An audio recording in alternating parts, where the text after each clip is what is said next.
up some barbecue for you. T-Roy's chilling in the backyard grilling, showing you that you can cook it too. Always with a beer or whiskey, but he cooks responsibly.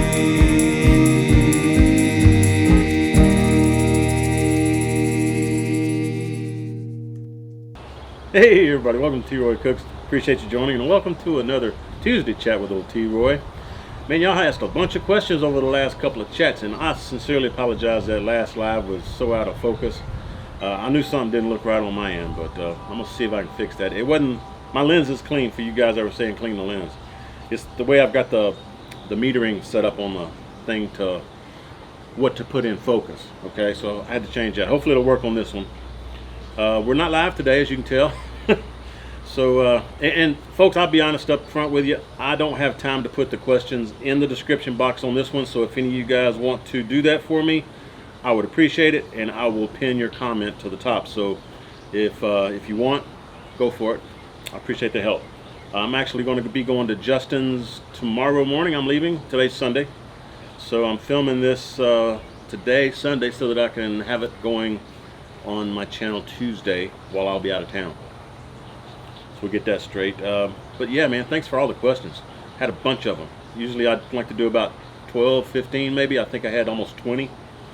So we'll see where we go. And these DSLR cameras, they only last for they only shoot for like 30 minutes, 29.59 minutes, and then you gotta shut it down and start it back up again for another recording. So we'll work with that anyway. I got a timer set over here. Y'all hear it go off, I need to hurry up and answer that question. But what am I drinking today? Let's see. I got me some Pitmaster from Twisted X. It's a good beer, folks. Nice, low alcohol sipping beer. It's a prime Pilsner. It's Pilsner, okay? And Twisted X brewing company, they're out of Dripping Springs, just southwest of Austin. So real close.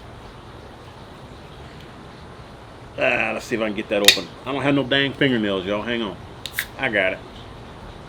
Here you go. Cheers.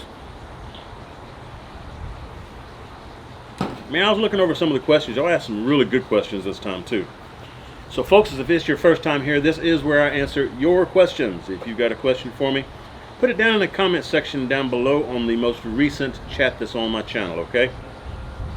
And if you want to join us live, every other week I go live on Tuesdays at 2 p.m. Central Time, 3 p.m. Eastern. And you can ask me a question in the chat. And if I don't seem to be able to get to it during the chat, just put it in the comments section down below the video after it's uploaded and good to go for y'all to watch it later.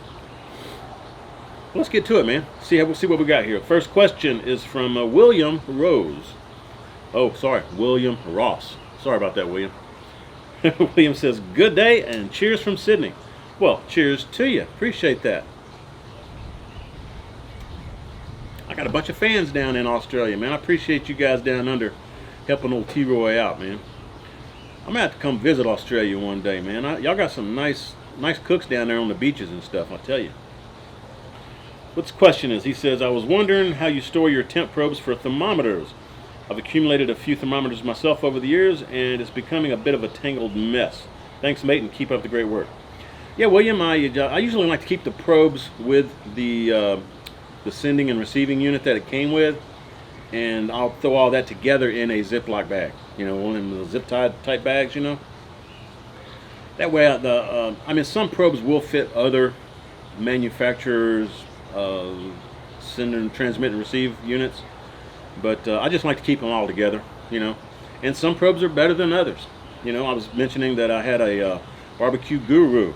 And I had the 12-foot probes. The 6-foot probes, they may work fine, but the 12-foot probes were off by like 5 degrees or something. So double check your probes, folks. Whenever you get a new unit like that, double check your probes. Put it in some ice water. You should get down to 33, 34 degrees in ice water. And if you put it in boiling water, of course, you should get 212. Double check your probes. I messed up a brisket first time I used that Barbecue Guru. I wasn't happy. It's all good though, I just don't use it anymore. Next question is from Jordan Wolfe. How you doing, Jordan? Appreciate you joining in, man. He says, hey T-Roy, I've been watching your channel for a long time. Jordan's got a long question. Y'all stick around. He says, been watching for a long time, probably not since the beginning, but at least for several years. My question is, why do YouTubers seem to shift in their personality after the channel grows? I'm not telling you this applies to you, but you're starting to get in that magic subscriber count range where the channels seem to have the potential of going rogue. I've noticed that with several channels I watch, after the subscriber base grows exponentially, the creators seem to not enjoy making videos the way they used to. They build their brand, so to speak, along a certain set of lines that we subscribers choose to identify with, respect, and honestly look forward to. Then once the channel has some success, the creator goes in a direction of, hey, this is my channel where I'm going to do what I want to do and you can take it or leave it. I don't really care. That's true. Well, that's fine, and the creators certainly have the right to do whatever they want, but that's when I lose interest and, more importantly, respect. What are your thoughts on this, T-Roy? That's a great question, Jordan.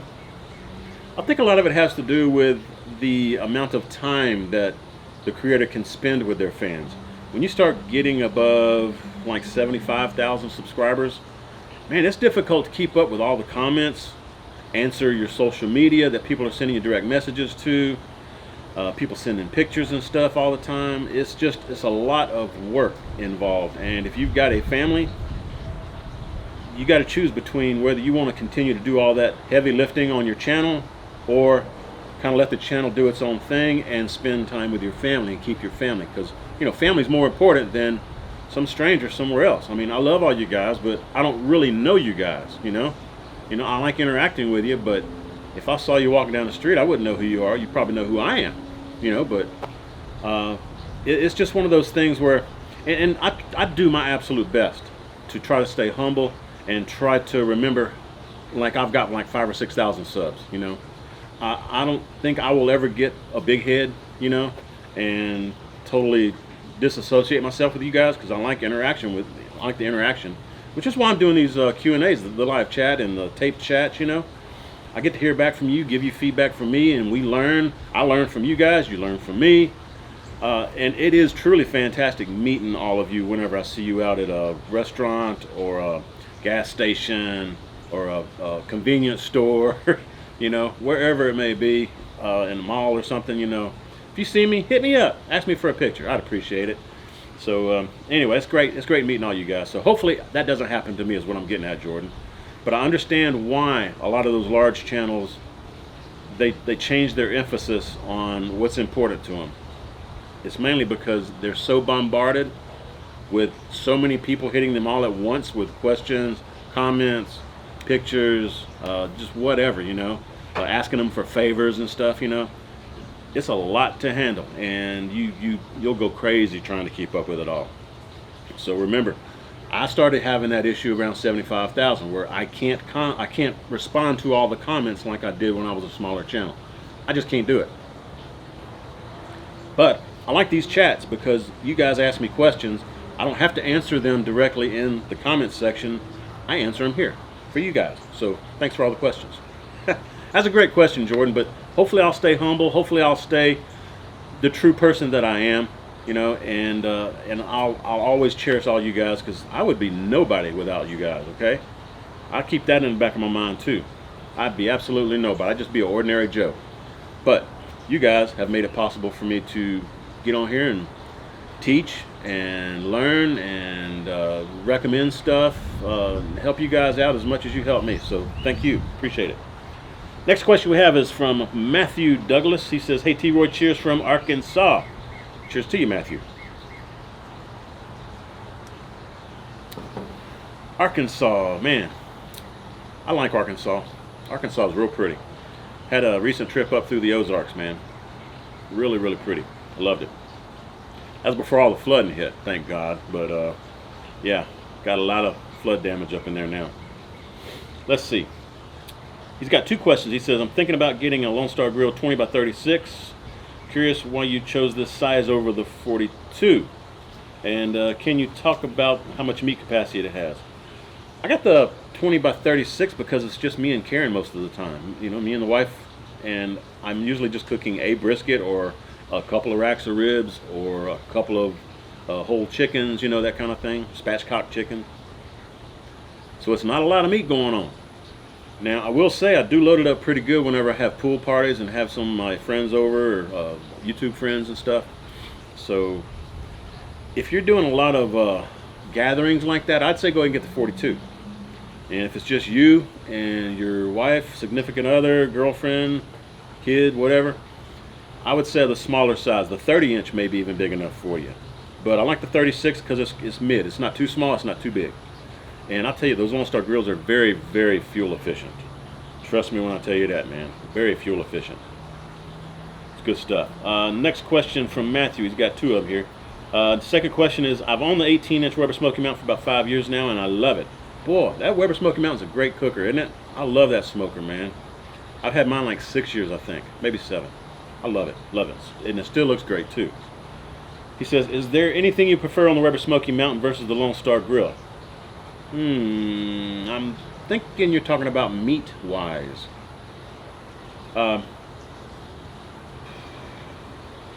No, I will say that the Weber Smokey Mountain, the flavor of the meat coming off the Weber Smokey Mountain is very close to what you get on offset. It's not quite the same. But I prefer the flavor of meat coming off of a true stick burner like the Lone Star Grill, or Yoder Wichita, or Oklahoma Joe, whatever you got. The stick burner, burning real wood to cook your food, is going to give you a much better flavor than charcoal briquettes or lump charcoal. So I would always choose the offset, whatever the offset may be. So if you're, I don't think you're asking this, but if you're asking what I would like on the, what is it? Is there anything you would prefer on the Weber Smoky Mountain versus the Lone Star Grill? No, they both do their own thing. They both have their own style of cooking, and I like both of them the way they are designed to cook. They're fine. I hope that answers your questions there, Matthew. I wasn't sure what you were asking on that second one, man. Let's see what I got here. If I can get my thing here to work. All right, we got that one. Next one is from Ray Cerruto. Hope I'm saying that right, Ray. It says, Troy, my wife thinks meat rubs are too salty. Which rub would you suggest for poultry that's not too salty? Love all the videos. You're a great teacher. Hey, thanks, Ray, and give your wife a hug for me. I appreciate the support. I really do. You know, some of the rubs that I've found that have the least amount of salt are those made by Heaven Made Products. I haven't promoted them in a while, and it's no reason. I use them all the time in my kitchen, but I've been trying out some different rubs out on my barbecue cooks outside. So for the kitchen and even for barbecue, for seafood and stuff like that as well, Heaven Made Products. I'll try to put a link to them down below, but I think I've got a discount code too. It'll save you like 10% or 5% or something. So I'll see if I can give you that promo code as well. But you know, I don't make anything off of it, but it's to help you guys, you know. Heaven Made Products. You can find them online, heavenmadeproducts.com, I believe. Very low on sodium, okay? And the flavor is excellent. Really, all their rubs are excellent. Appreciate the question, Ray, and again, tell your wife, hey. Next question is from Steven Anderson. How you doing, Steven? He says, hey, Troy, cheers to you. Cheers to you there, Steven. He says, I have fresh wood from storms we've been having. I want to season it, and I was wondering if it can be done in my wood shed or if it has to be out in the weather to season. Thanks in advance for your thoughts. The best place is out in the weather, out in the sunshine. You know, if you have it in your shed, it's not going to have a lot of airflow going around it, so it's not going to dry out as fast. It probably would eventually, but you need to have it outside. That's why you see, if you go out in the country, you'll see people with stacks of wood between two trees that are fairly close. They have the wood stacked up between the trees trunks. That's to just let them season naturally. That's the best way. All right. And you don't want to cover the wood because you want that moisture to evaporate.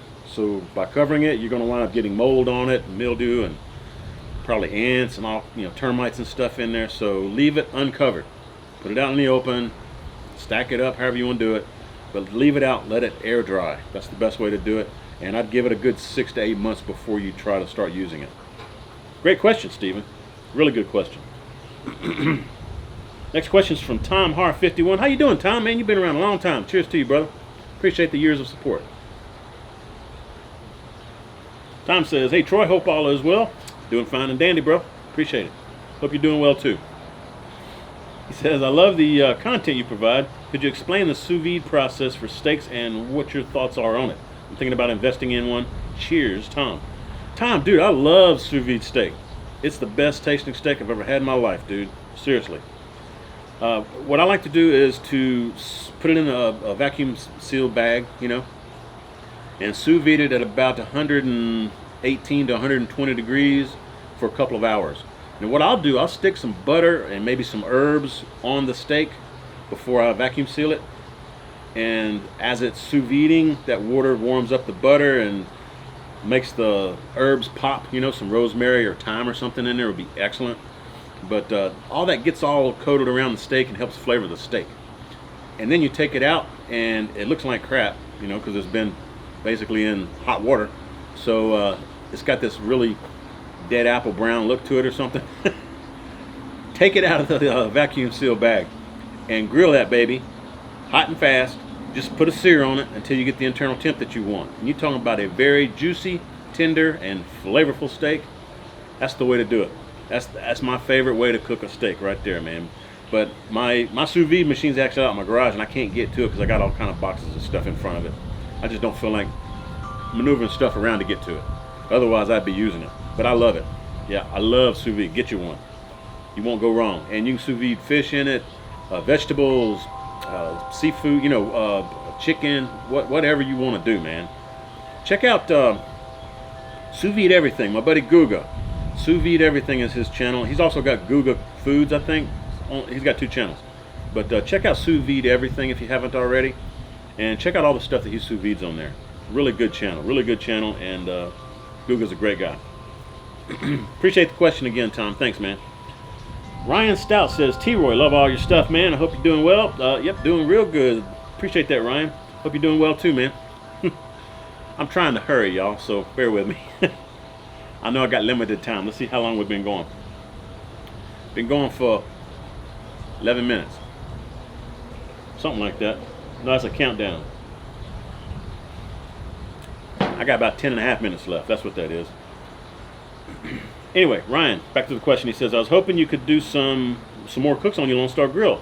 Also, I was hoping you could try some of your I was hoping you could try some more poor man's burn ends with chuck roast and smoked duck. Cheers to you.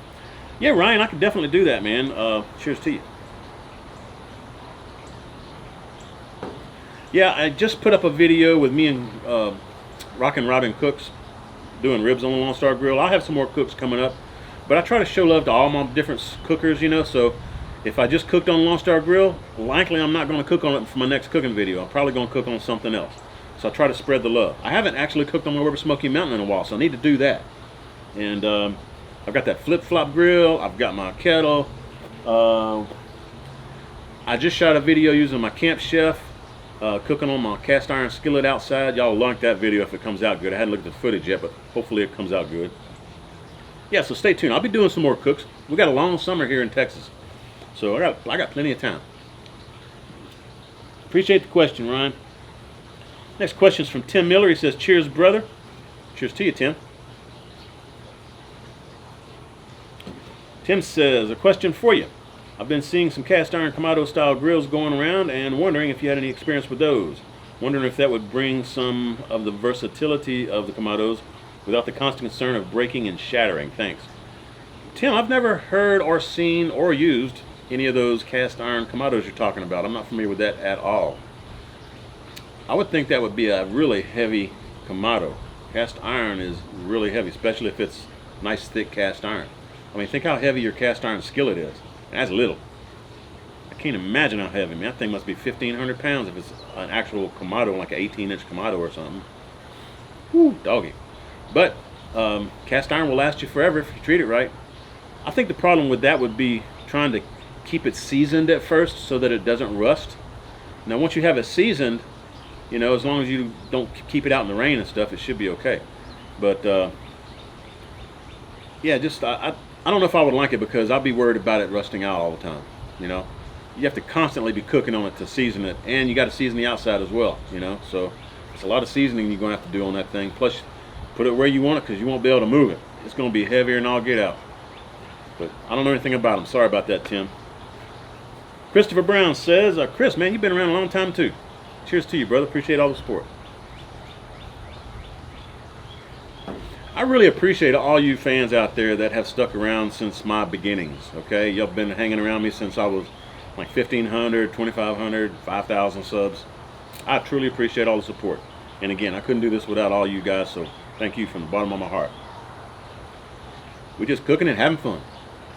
We're learning from each other. That's what I like about it.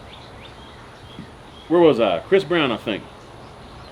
He says, Troy, do you have any sauce suggestions I can use for a get-together early next month? I've been requested to do enough pulled pork for a birthday party of about 35 people, and I want to try something new with the sauce this time around. Oh, Chris, man, I got the great sauce for you, bro. Don't know if I have any. Let me check my fridge real quick. Hang on. Oh, nope, sorry. I don't have any out here. It's in my fridge out in the garage. Tim Buck's barbecue sauce. Tim-Buck's barbecue sauce. Okay?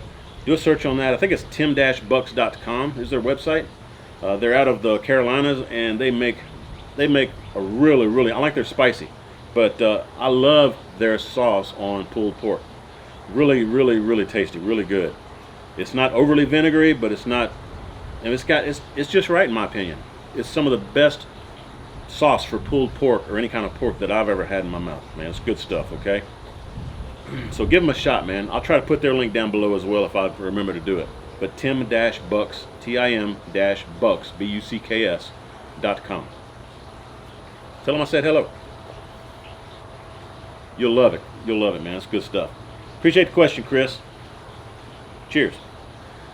Yeah, mouth's getting parched. Hang on. I'm still trying to hurry through these, y'all. So if I don't spend in depth answering a question like I usually do, that's why, okay? The Guy Show. Y'all check out his channel too, man. The Guy Show. He says, Troy, I went to your channel. I enjoy your channel tremendously. Question, do you ever inject briskets?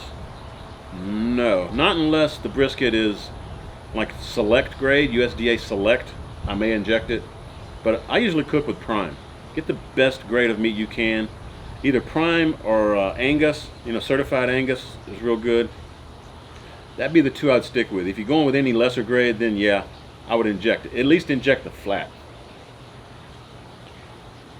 He says he's getting ready to cook his first brisket on a month-old channel and would love your input. He's using his 26-inch Weber with a slow and sear. Cheers. Hey, cheers to you, man. 26-inch with a slow and sear. That's a great setup. Yeah, man. Just depends on the grade of the meat and how much marbling the meat has in it. That's going to determine whether I inject or not. Now, most of the barbecue comp people inject all the time. Me, I'm just a backyard guy, so I don't. I just throw the brisket on there with a little salt and pepper on it for a rub, and I'm good to go. Appreciate the question, man. Y'all go check him out. The Guy Show. Still Dre 84. How you doing, bro? How you doing, man? He says, hey, T-Roy, enjoy your content. Appreciate you, man. Appreciate you. He says, I currently have a Weber kettle and a cheap offset. That's wonderful for me. What's your take on those ceramic grills? Cheers. The ceramic grills are pretty good. They're like an all-in-one type of cooker. You can do the low and slow. You can do the baking at 300, 325, 350 if you want. You can cook pizza and sear steaks at 500 plus degrees. So they're really an all-around cooker. I wouldn't say they're the best at any one thing, but they're one cooker that can do everything. Every style of cooking, out using charcoal or lump it, anyway. So they're good. Plus they're really truly like a set it and forget it, like the Weber Smoky Mountain. Get those vents set and get that temp dialed in, and that thing will go all night. You don't have to worry about it, man, until you start running out of fuel. My problem with the Kamado Joe I had is that as a videographer who's got a YouTube channel, I would have to hold the lid open on it after it warmed up, because the springs, once the springs for the hinge on the lid got warmed up, those springs weakened and it wouldn't hold the lid for the Kamado up.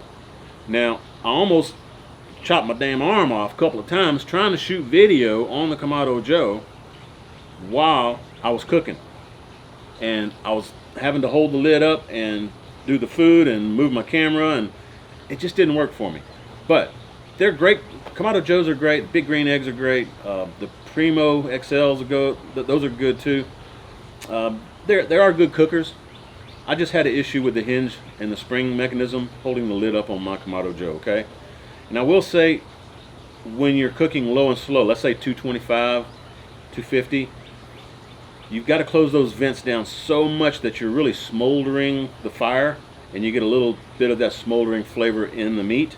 But if you've never tasted meat from an offset or the Weber Smoky Mountain, you probably wouldn't even notice the difference.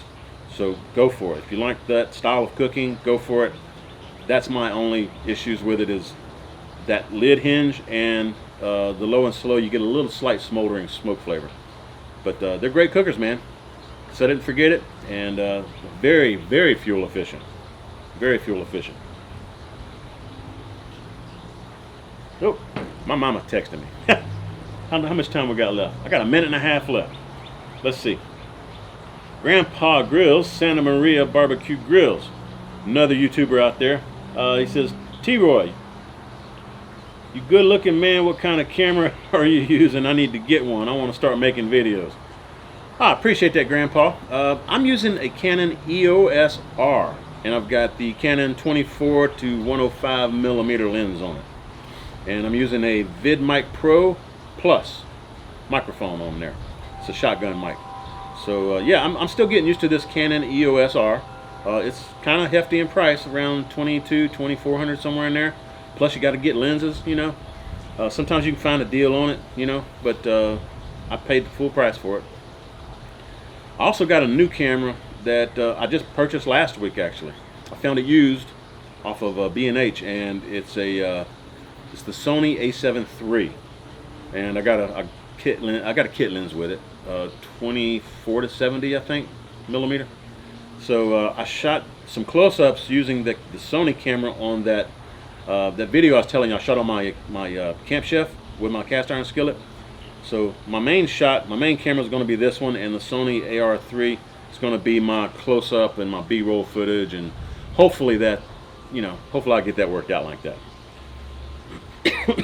Check them out though, great cameras, man. I love the color profiles in the Sony. Alright, and there's my timer. How many questions we got? We're almost done. Alright, let me pause this. I'll be right back, folks. And just like that, we're back. Didn't take no time off your side, did it? Ha! Yeah, I got 3 questions left. Let's see if we can get to them, folks. Tommy Gunn 921, he says, hello T-Roy.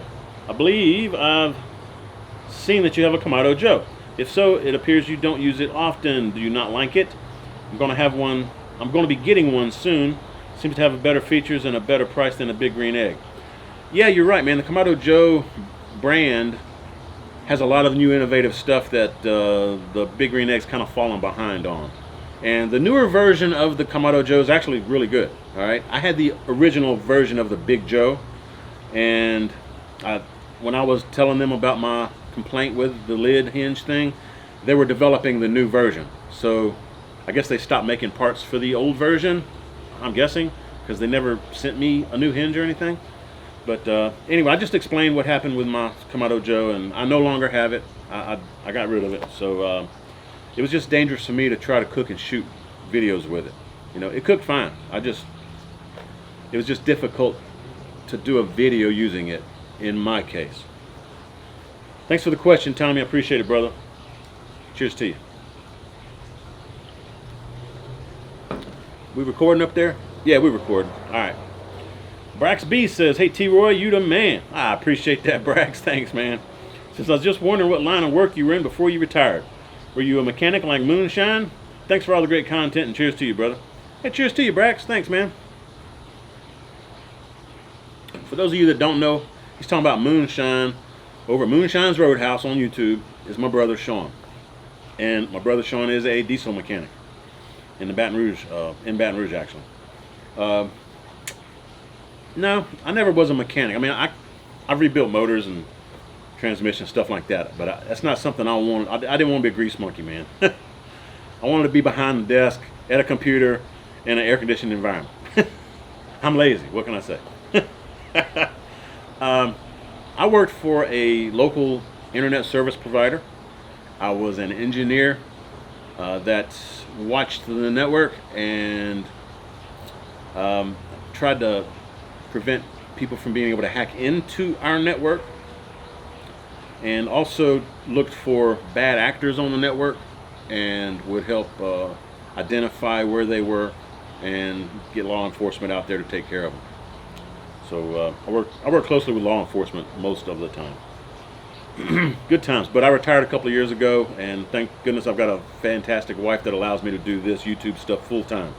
But I was working for that ISP for 20 years, so I put in my time. Next question, and this will be the last one. Enter username here. That's actually his name. Enter username here. And I've seen you commenting before, man. I appreciate the support. Assuming it's a guy. Says, is the butcher paper your meat comes in at the store the same as the paper used in barbecue? We get our meat in a big bag and then wrap in thick white paper. Can we just use that instead of buying paper? No, I wouldn't. Most of the time, those stores that have that butcher paper that they're wrapping your meat in, the butcher paper is coated in a wax or some kind of a paraffin type film to keep the meat from leaking, okay, as you bring it home. Get you some nice peach or pink butcher paper from Amazon or from somewhere else like that. Sometimes your local grocery store may sell it by the roll, but yeah, I just went on Amazon and I got the pink butcher paper. It comes, I think I got and if you're doing briskets, get the wide roll. Don't get the little 18-inch roll. Get like the 26, 28-inch wide roll, and I think that's how wide it is. So yeah, just don't sell yourself short, man. If you're cooking brisket, get you the wide roll. Not that expensive either, man. Not that expensive, and it lasts a long time, depending on how many briskets you cook. Anywho, folks, thanks for all the questions. I enjoyed this one. Y'all asked some really great questions on this one. If you got a question for me, ask it in the comment section down below. I'll be sure and add it to a future chat. If you're watching this video a year later and you have a question, find my most recent chat and ask the question in the comments on my most recent chat. Okay? I don't go back and pull questions from the old, like if you left a comment on episode 52, I wouldn't go back there and get that question. I would pull questions for my upcoming chats from the 2 most recent videos. Okay? But appreciate y'all joining. Cheers to you. Hope to see y'all next Tuesday, and stay tuned. Hopefully this Thursday I've got a new video coming up. Me going to Justin's may make that not happen. We'll see. So if I don't put anything up Thursday, just know ahead of time I ran out of time. And we'll catch back up next Tuesday and Thursday next week. Hope everybody has a safe and happy Independence Day. Happy 4th of July, okay? Y'all be safe out there. Don't be blowing your hands and ears and stuff off with fireworks. Be safe about it. Especially if you got little kids around, no bottle rocket wars or anything like we used to do when we were stupid kids. Don't be popping no M80s in your hand, Anyway, y'all have fun. Be safe. Love you guys, and we'll see y'all next Tuesday. Cheers to you, and hope you share the video. When you do, please tell all your friends that T-Roy cooks responsibly. Cheers, brother.